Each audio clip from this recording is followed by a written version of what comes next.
बिस्मिल्लाहिर्रहमानिर्रहीम अस्सलाम वालेकुम। आज की वीडियो में हम बड़ी खुशखबरी लेके आ चुकी हैं। आप लोगों को एक बात हमने बतानी थी कि 10,500 किन को मिलेंगे और 13,500 किन को मिलेंगे। चंद मैं आपको डिवाइस की तस्वीरें स्क्रीन पे दिखा रहा हूँ। किसी डिवाइस में 10,500 शो हो रहा है तो किसी में 13,500 शो हो रहा है। काफ़ी ज़्यादा खवातीन को भी तकलीफ का सामना करना पड़ रहा है और एजेंट्स को भी काफ़ी ज़्यादा, क्योंकि गवर्नमेंट ने तो ऐलान कर दिया है कि हम ये किस्त 13,000 हमने 500 कर दी है। अगला गवर्नमेंट ने ये बताना था साथ कि हमने 13,500 न्यू बंदों को देंगे या आने वाली किस्त में देंगे। उन्होंने कहा है हमने तो 13,500 किस्त कर दी है।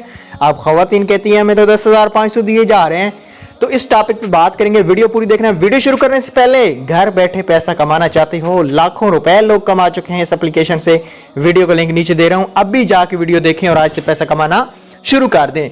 अच्छा, अब बात करेंगे बेनजीर इनकम सपोर्ट प्रोग्राम के हवाले से। जो हमारे पास एक अपडेट्स आई हैं, खास कर आज काफ़ी अच्छा दिन गुजरा है, आज काफ़ी अपडेट्स मिली हैं।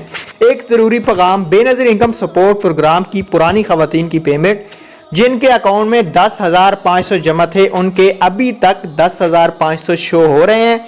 बाकी जो न्यू कार्ड अहल हुए हैं सिर्फ उनकी ये किस्त न्यू है 13,500 उनके अकाउंट में मौजूद हैं। याद रखें, जिन खवातीन को ये किस्त मिल चुकी है 10,500 उनको अगली किस्त 13,500 मिलेगी, उनको अगली किस्त 13,500 मिलेगी। इसलिए आप लोगों को बार बार वेबसाइट पे जाने की कोई भी ज़रूरत नहीं है। न्यू बेनिफिशरी हुकूमत ने जैसे कि वादा किया था कि जांच पड़ताल वालों और न्यू कार्ड को अहल करने का, वो जनवरी में किया था। इस महीने में मैं देख रहा हूँ हर रोज़ कोई ना कोई नया कार्ड एक्टिव किया जा रहा है, मतलब अहल किया जा रहा है। तो इसलिए आप लोग बार बार ये मैसेज ना करें, बार बार ये चीज़ ना पूछें कि 13,500 किन को मिलेंगे। न्यू बेनिफिशरी को अभी 13,500, पुरानी बेनिफिशरी जिनकी पेमेंट पहले से लगी हुई है या न्यू किस्त चलनी है उनका 10,500 ही होगा। Thanks for watching. अल्लाह हाफ़िज़।